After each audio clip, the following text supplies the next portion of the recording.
So much for joining us. In honor of Women's History Month and International Women's Day, Acker is thrilled to present our Women in Wine series, available to stream on our Instagram and YouTube channels.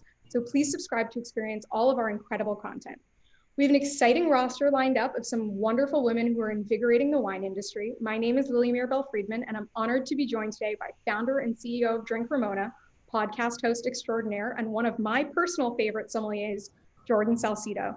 Thank you so much for joining us today, Jordan. Where are you joining us from? Lily, I am so honored to be here. Thank you so much for including me in this conversation series.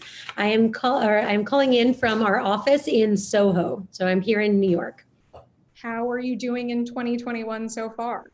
2021 I'm excited about 2021. I'm excited because we have a new president. Maybe I'm not supposed to say that right off the bat.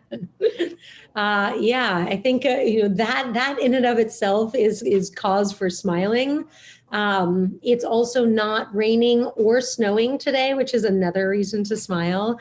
And I love my team. I think I'm here in the office, so I'm thinking about Ramona things, and I feel like we just have exactly the right team right now, which makes me so excited, among other reasons. Perfect. Well, I adore the excitement and the kind of hopefulness of 2021, getting off to a better start. Yeah, it's hard to get worse, right? It's really hard to get worse. So much of our past dictates our future, but I doubt many kids, except for perhaps yours, dream of growing up and becoming sommeliers. So what was your dream job growing up? Okay. And I don't know that I was actually focused enough. I used to say that I wanted to be a marine biologist because I liked the idea of helping large sea animals and being near the ocean. Okay. Very different than where you Very different. Yes, very different.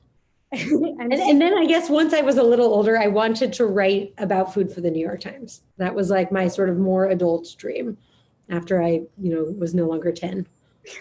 So seeing as you're not hanging out with whales and are in fact in the wine business in a kind of somewhat circuitous way, why did you initially decide to go into the wine industry?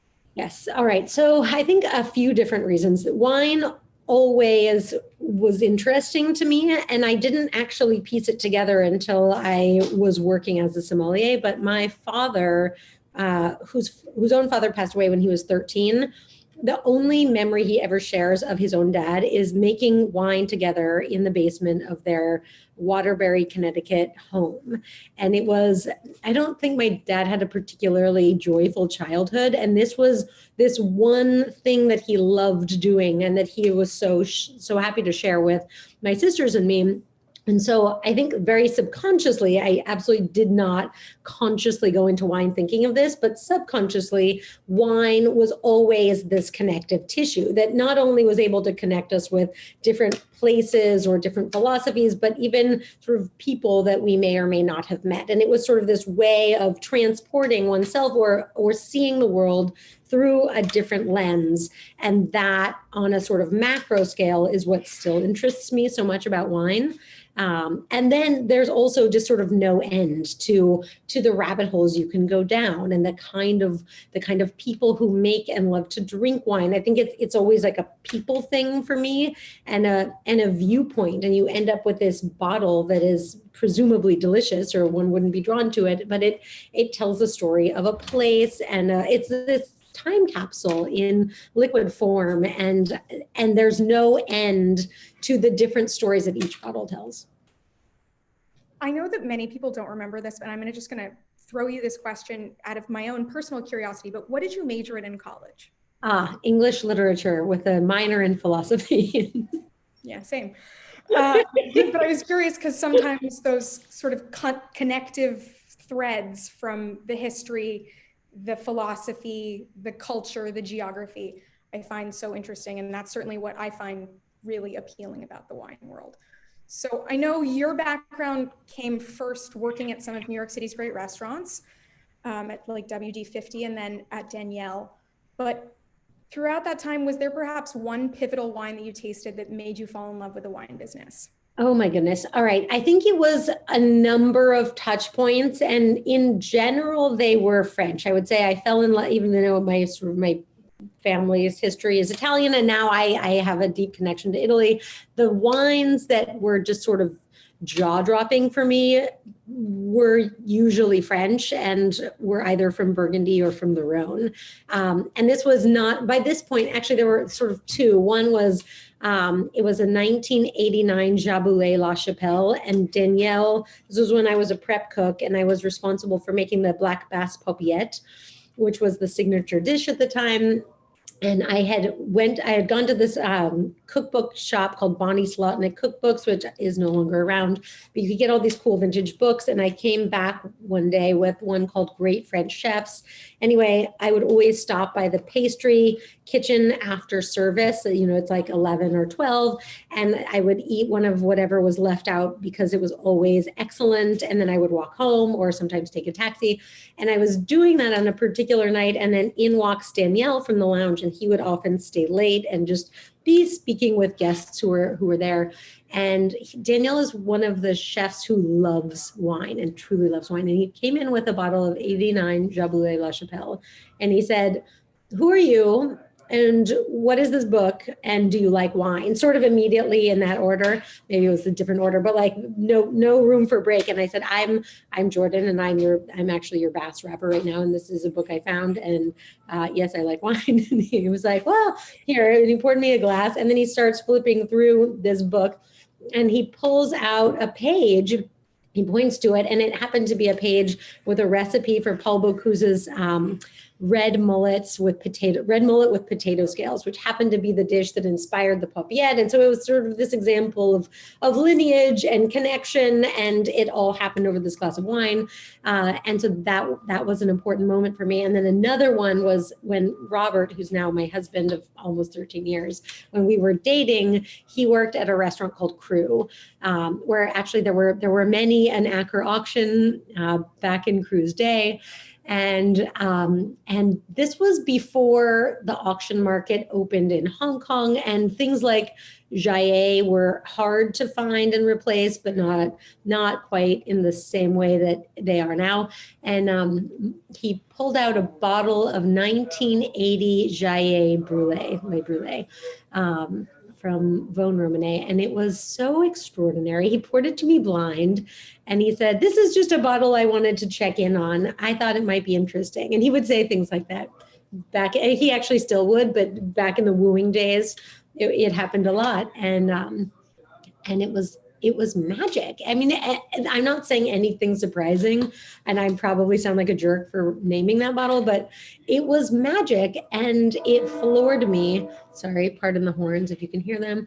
And that for me was one example of the kind of wines that just made it so easy for me to say, this is a good career path right here. Why don't I stay and learn about this kind of thing a little bit longer?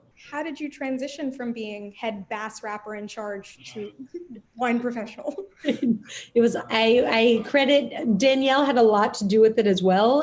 At the time, I was just starting to date Robert more seriously, and Robert sort of represented all these amazing wines, and I would get to try them through him. But I also, I did not move to New York I did not want to follow in my boyfriend's footsteps in any way. And so it was important to me that I sort of make a decision to go into wine very consciously and not for any reason other than this is what I truly wanted to do for myself, regardless of anything else.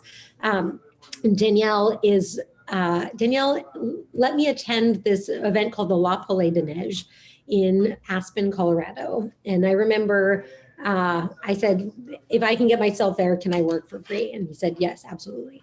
So I get invited to cook at this event with, there were a handful of producers there. It was Christophe Roumier, Dominique Lafont, Jean-Pierre de Smet, Jean-Marc Rouleau, and a couple other growers. And it was very small. Usually the Palais is this big event. And this was the one year where they only did a small version, and it was in Aspen. And I was on the culinary side. And Danielle, I remember Daniel just inspires excellence in anyone around him. And so I remember I was helping to saute the chicken oysters, and I was very nervous, but I did a great job. And when you're just focused and you're fully present in the moment. And he always, at least as far as I can tell, he really looks out for people who he can tell cares. And so I was in this moment, and he said, look, you can always have a job in the kitchen, but I don't think that's what you want to do. It's very clear to me you like wine. This is where you should be. You should work harvest. That should be the thing you do next. And I remember it was like it's like this gift from the universe, because I would not have known to think of myself as like wanting to work harvest in Burgundy as a next step. I wouldn't have probably given myself permission to imagine that at that moment. And then hearing him say it, it was like, oh my goodness, yes, that is exactly what I want to do. That is exactly what I should be doing. How do I make that happen? And he said, tomorrow there's this dinner, and you'll be next to me, and why don't you just ask a couple of people? I bet they'll say yes. And so I asked Dominique Lafon, and he said, you know what? I actually choose people 2 years in advance. There's a long waiting list, but maybe in the future. But in the meantime, you should ask that guy. You should ask Jean-Pierre. It's his last year. He's going to say yes. And by the way, the food at Domaine de l'Arlot is better than anywhere else anyway. And so I go and ask Jean-Pierre, and he says, sure, why not? And I followed up immediately, and I was like, what books should I read? What should, and it's not like on September 15th we harvest. It's like 100 days after flowering, and the La Palais was in January. So it's like, let's touch base in May. I'll know more then. And I just made sure that I was following up, and I kept thinking like, yeah, I am going to work harvest. And, and I just want to make sure I'm doing the work in advance. And then when we got there, actually Robert, who at that point was, more of a serious boyfriend, he said, I'm coming to harvest with you. And I said, no, this is a thing I'm going to do myself. It's very important. You already are very established in Burgundy. And he came back like the next week, which is so very Robert. And he said, I got us tickets. We're going to harvest together. It's going to be great. and it was.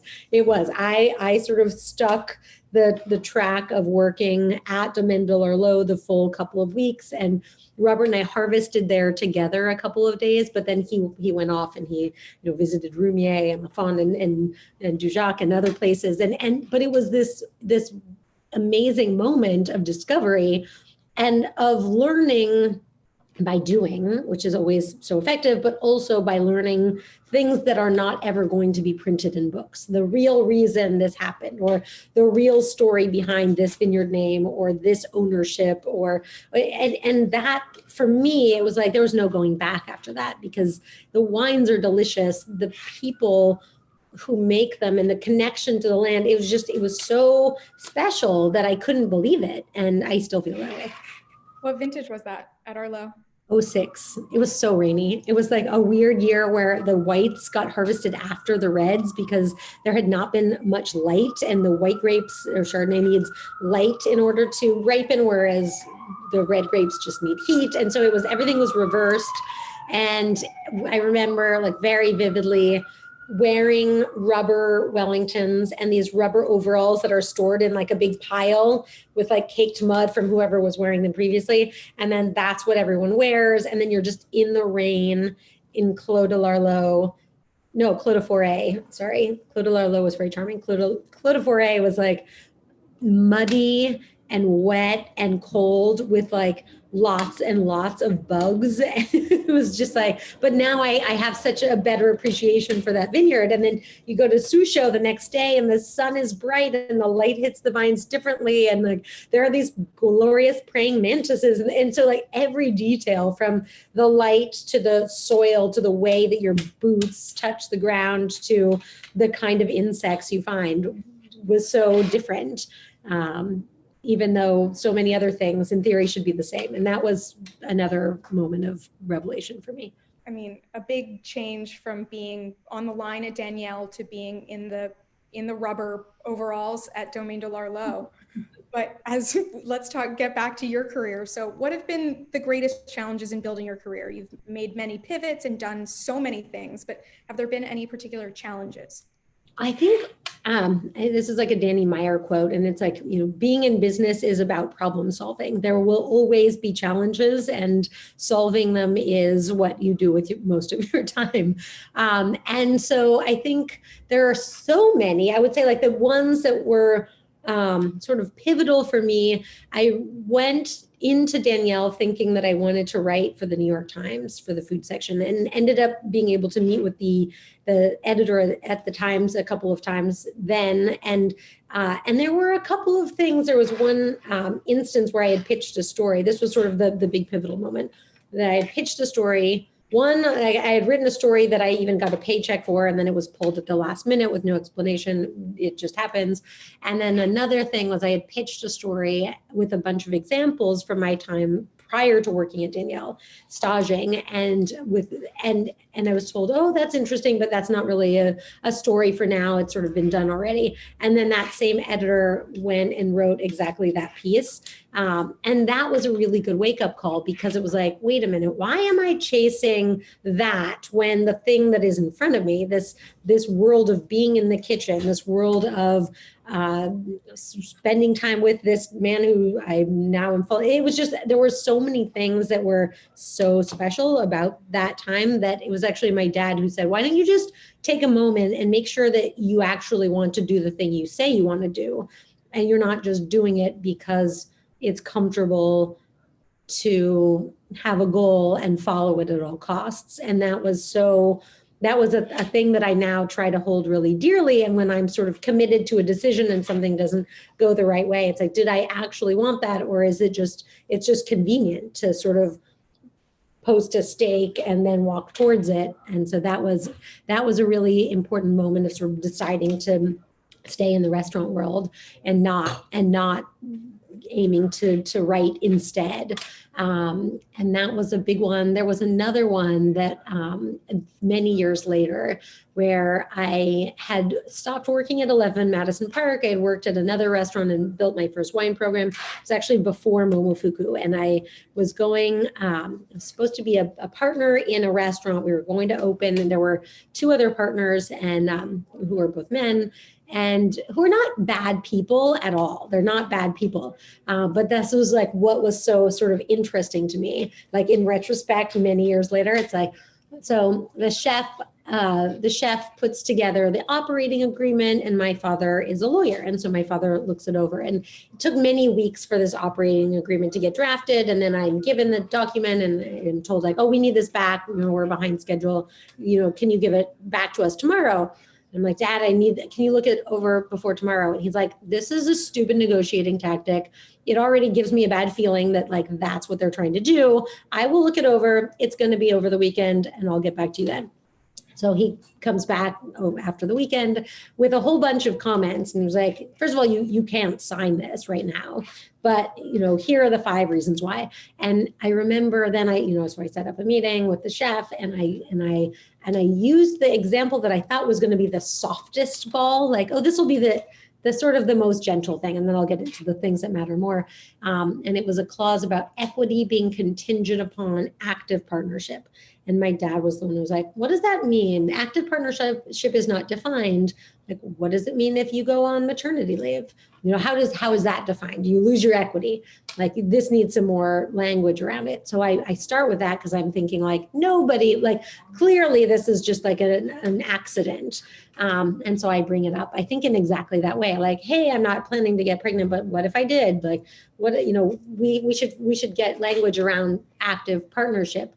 And he says to me, he's like, oh, no, we have to put a clause in here. You can't get pregnant for at least 2 years, or else or else your equity dissolves, like immediately. And I remember like thinking I misheard it, and like really processing it, and like even going back a couple times to be like, I think maybe we missed, but in the end, no, that was very clearly what he meant. You may not get pregnant. If you do, within the first 2 years, you no longer have equity, which was just sort of crazy to me that it was that binary. And it turns out, yeah, he's, a lot of people have decided not to work with him since, and it is what it is. But it was interesting to me that, like, anyway, long story short, I immediately said, this is not the right partnership for me. Thank you very much. And I was scared because that was like the direction that I had sort of invested that was the direction I thought I was going. And a week later, I was in California. I was actually at Copan Winery. And Robert and I were asked to pour wines for Wells Guthrie. He was doing this dinner with Momofuku. So we were asked to pair wines from Wells' cellar. And anyway, I never imagined that Dave would actually be there, but he was. So Dave is there, and the first thing he says to me is, "Hey, what are you up to these days? I'm looking for a wine director for all of my restaurants." And so this was like the moment where I had literally said to myself, "I'm never going back into restaurants. I love restaurants, but they're not for me. Like I'm done with it." And then Dave made it so compelling, and that ended up being one of the best career decisions of my life and one of the best opportunities. So I think it's like at every time you say no to something that doesn't feel right, or at least every time I've had the chance to say no to something that I was scared about, you say no, and then the right thing shows its face not long after. Wow. Well, perhaps good luck, but certainly a great story and a way to model one's career, perhaps. I know you've worked with a lot of iconic figures, both in restaurants and in the wine world. Did you ever have a singular specific mentor? I would say I've been lucky to have so many, and in different ways. Yeah, many mentors, starting with, and not starting anywhere. I guess like any place I've worked, I have learned so much from, and that is the truth. You know, you learn things that you want to do. You learn things that maybe aren't the right cultural fit for you going forward. You learn how to work and be a worker and how to be part of a team. And yeah, so I would say every opportunity I have truly had mentors at every turn, and feel very fortunate. Well, as someone with such a kind of curiosity for learning and for knowledge, other than that, perhaps, do you have a favorite trait about yourself? That's so crazy that you identified that one, because thank you for saying that. When you asked the question in writing before, I was like, I'm going to say curiosity. Do I have I would say, that's so nice. Thank you for saying that. I would say I try to be open-minded. I try to listen well. I try to do the right thing. That's a really vague answer. But yeah, I would say those are things I try to do. I'm always interested to hear how people approach risk, and you certainly made a big pivot. I know that's a popular word to use these days in starting Ramona, but do you generally consider yourself a risk taker? I am always interested in learning. Yes. And so I felt like at the moment of starting Ramona, I had at that point built wine programs that I was proud of, and had a chance to sort of go really far in a few different directions. And I felt like it was the thing that I could add to the conversation or contribute to the world, was a thing that I personally felt was missing and wanted to drink. And it wasn't there. It felt like there was nothing that met my value system for casual moments. And that was sort of the main impetus for Ramona. It was also another one of those moments of, I was thinking that I needed the Master Sommelier pin. I had passed the blind tasting and the theory exam. And I was, at this point, we had some recognition from James Beard for outstanding service, and Bobby Stuckey, who's the head of the court, had come into Co and said that he had an outstanding service experience there. I was telling everyone about it. And then when I got to my exam, and the table, I passed 2 of the 3 tables, and the table I didn't pass was full of people who have never seen me work in a restaurant before. And the feedback that I was given as to why I did not pass the exam was because this group of people who have never seen me work in a restaurant, who also did not happen to be working in a restaurant at that time, said that I did not seem like myself. And it was the weirdest kind of feedback, because because I did seem exactly like myself. I felt great. It was like the only time in service where I was like, I actually feel great about that. And then it was like I guess that was like another moment of reflection where it's like, do I actually care about that stamp of approval? Are these these people who I don't even know well enough to like have ever seen them in a restaurant before? Do I want their stamp of approval? Do I care? Is that what I'm actually going for? Or is there something else I can be spending my energy and effort on? And Ramona had been an idea in my head for a long time, but it didn't have a name, and it didn't have it was sort of there in this sort of vague way. It was like an amoeba of an idea. And then it just started to take focus right after that exam, which incidentally was 4 days before I learned I was pregnant with Henry, who's our son, who's now 5. And that was another thing, because I didn't see a real path to doing what I was doing. I felt like I had done what I wanted to do with the programs, and that it was a good moment for somebody else to take over in that way. And that, and also, did I, as a mother, did I want that life, or was I ready for perhaps more control over my schedule and my story and my focus? And so I think in another weird way, that was sort of the same kind of thing of like, yep, the world is your world is going a different direction than you thought. So what are you going to do about it? And it's like, you can either fight it or embrace it. And that is what I tried to do in a way that we're having a lot of fun. Definitely. I mean, Ramona to me is one of the most fun and exciting beverages that we sell at Acker and that exists on the market, especially because of its kind of intersection between fine wine and fun. Thank you so much, Lily. Thank you. For the most part, it doesn't exist. Like, opening really fancy bottles of wine is fun in its own way. Yes. But in terms of making that more accessible for most people, it's a different kind of point of entry. And I really enjoy that about the product. Thank you so much. Of course. So in a year like this, particularly, but also generally, how do you stay motivated? Yes, I think we have so much going on. So I think it's always, as far as our team, I mean, my team is amazing and keeps me quite motivated. And team, the sort of outer reaching team as well, in terms of the sort of DMs that we'll get, or the people who posted, and it's fun to see it out in the world resonating.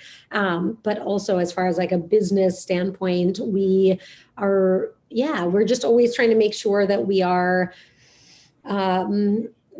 doing the right thing for the brand, and also making smart decisions for the business. Let's see, we launched direct to consumer recently. So that has been a fun challenge and a new world to learn about.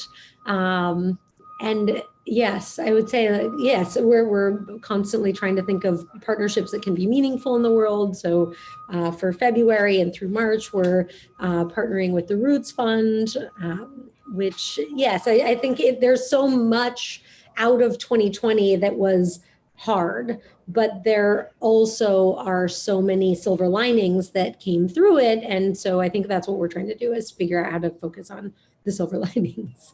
Perfect. I know you've spoken a lot about community and how wine really brings people together, but is that kind of what you love most about the wine industry? Yes, it is. It really is. It is this connective tissue. I can thank wine for so many important relationships in my life, starting with my marriage, or starting even with my grandfather and my father and my marriage, and so many friendships. And that, I guess maybe that's one of the reasons I've been asking myself a lot, like, do I love New York? Like, is this the right time to stay in New York, or is it a time to think about moving somewhere else? And I think when I think about New York, I think about the wine culture here, and that is everything from the sommelier culture and the restaurant culture and the collector. There are just so many amazing people from so many walks of life and from so many different passion points that come together because of wine. And I have not experienced that in anywhere else. Maybe it exists elsewhere, but I have not personally experienced it. And I do think that's so special. And I love that so very much. You've talked about kind of a few pivotal moments in your career, but do you think there's a defining single moment that changed your career? Ooh. Huh.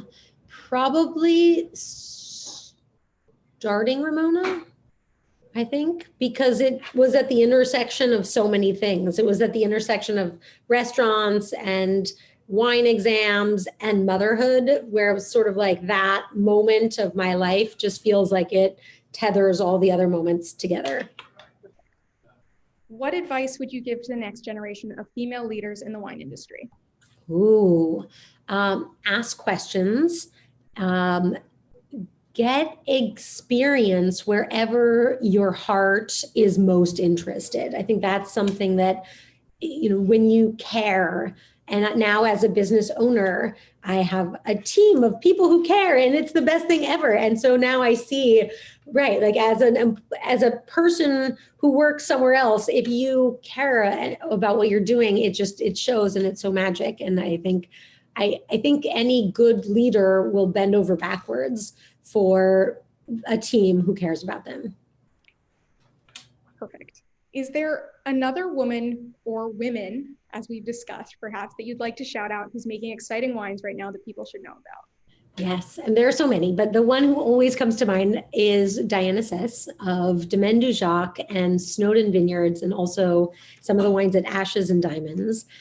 She is a very dear friend. I would call her a mentor in the winemaking space as well, and she is just somebody who lives by her value system, and this is something that I try to do as well. But from taking organic farming and bringing it to Snowden. And she and I actually were chatting recently, and it was an uphill battle to convince a family that spending $800 on Roundup is the wrong idea, and converting to organics, which is $32,000 a year instead, is the right thing for the wines, for the customers, for the planet.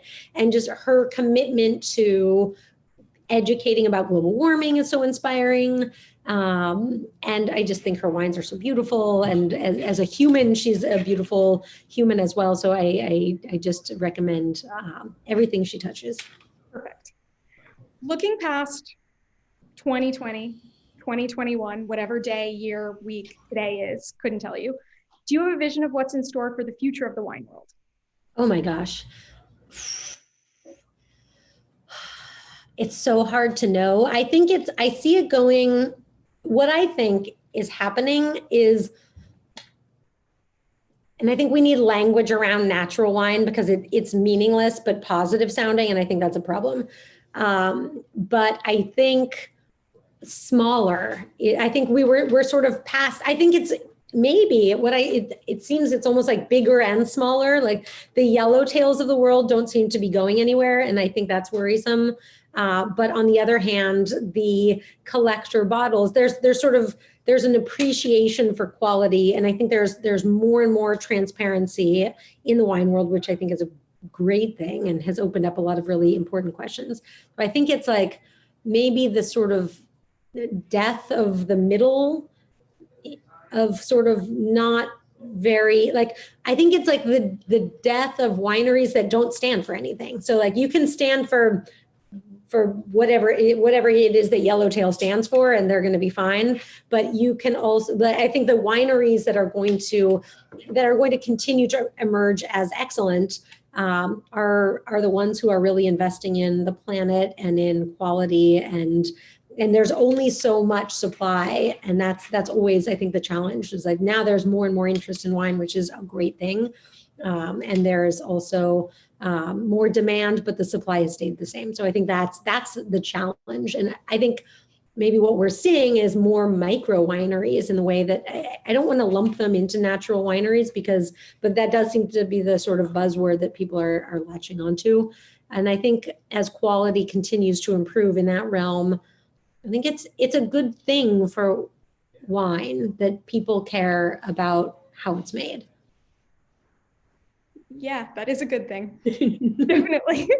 I answered around that question. Perfect. Uh, what are your plans for yourself and for Ramona in the year to come as we get past COVID? Oh my goodness. All right.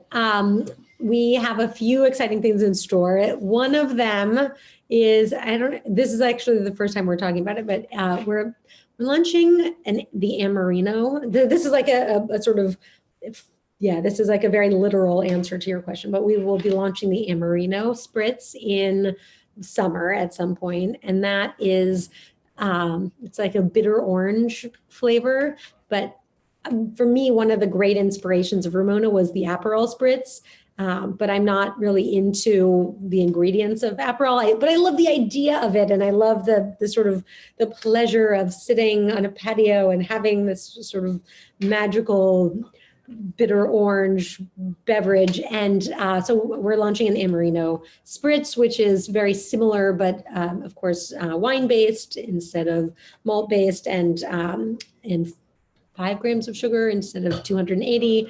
And also, what else? Oh, organic, of course. So it's, I'm very excited about that.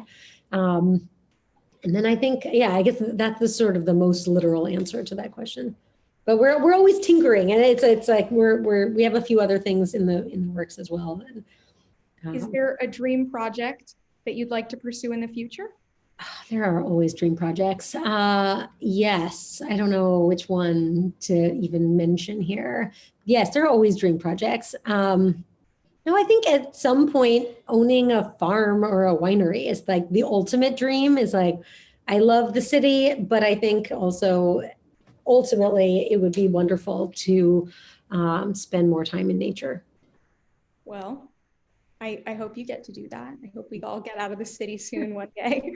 And Jordan, it's been an absolute pleasure to chat with you today and hear a little bit more about one of the beverage industry's recent and extraordinary innovators. And I can't thank you enough for sharing your time with us. And thank you so much for celebrating Women's History Month and International Women's Day with Acker. So thank you. Lily, thank you so much. It has been such an honor and also such a pleasure to get to chat with you.